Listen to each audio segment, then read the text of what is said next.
మేము రావడం జరిగింది. వచ్చేసరికి సార్ లేడు, మేడం ఉంటే మేడాన్ని కలిసినాం. అసలు విషయం ఏందో తెలుసుకోవాలని చెప్పేసి వచ్చి వచ్చి మేడాన్ని తెలుసుకుంటే ఆమె ఏం చెప్పింది అంటే, వీళ్ళ హస్బెండ్ వచ్చిండు, ఈ అమ్మాయికి అబార్షన్ చేయాలా అని చెప్పేసి వచ్చిండు అని చెప్పేసి చెప్పింది.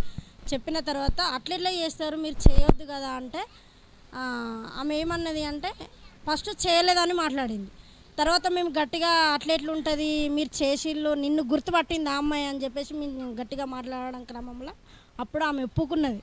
మేమే అబార్షన్ చేసి మేమే గర్భసంచి తీసినాము, వాళ్ళ ఆయన చెప్తేనే మేము చేసినాము అన్నట్టుగా ఆమె మాట్లాడింది. ఈ డాక్టర్ కలవాలని నిన్నొచ్చినా, నిన్న మేము ఫోన్లో మాట్లాడితే ఏమన్నాడు అంటే, మేడం మీరు రేపు రాండి 9 గంటల వరకు వస్తే నేను మాట్లాడతా అని చెప్పేసి అన్నాడు. ఈరోజు మేము 9:30 10 గంటల వరకు వచ్చేసరికి హాస్పిటల్ లేకుండా ఆయన ఫోన్లు వాళ్ళ సిబ్బందితోటి ఫోన్లు చేస్తే మేము మాట్లాడితే ఆయనే మమ్మల్ని దమాయిస్తాడు. మీరు హాస్పిటల్ దగ్గర ఉంటే మేము 100కు డైల్ ఇస్తాం, మేము మీద కేసులు పెడతాము, అది అని చెప్పేసి ఆయననే మాట్లాడుతాడు. అమ్మాయికి న్యాయం జరగాలని కోరుకుంటాను. అంటే ఇప్పుడు ఎలాంటిది అంటే ఆమెకు గర్భసంచిని ఎందుకు తీసేసిండు అనేది ఒకటి మాకు రీజన్ కావాలండి. ఇంకొకటి ఆమెకు అబార్షన్ ఎందుకు చేసిండు, ఎవరు చేయమంటే చేసిండు అనేది అది కూడా మాకు కావాలి. అదంతా డీటెయిల్స్ కావాలి. ఇంకొకటి ఏంటి అంటే ఆమెకు కనీసానికి ఒక నొప్పి లేస్తే హాస్పిటల్కి పోతే ఆ నొప్పికి సంబంధించిన ఒక టాబ్లెట్లు రాసి ఒక చిట్టి ఇస్తారు.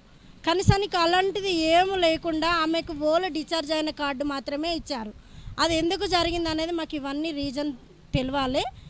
ఆ అమ్మాయికి ఎలాంటి న్యాయము అంటే, ఆ అమ్మాయికి ఇప్పుడు ఇంతకుముందు కనీసానికి 2 నెలలు గడవడానికి కారణం కూడా ఏంటి అంటే, వీళ్ళు చేసిన ఘనకార్యానికి ఆ అమ్మాయి లేవలేని పరిస్థితి కాబట్టిగా ఆమె నిన్న మొన్న నుంచెల్లే లేచి తిరుగుతుంది కాబట్టిగా నేను తెలియడం వల్ల అక్క వచ్చి నాకు ఇట్లా అయింది అంటే సరే పోయి అడుగుదామని చెప్పేసి మేము రావడం జరిగింది.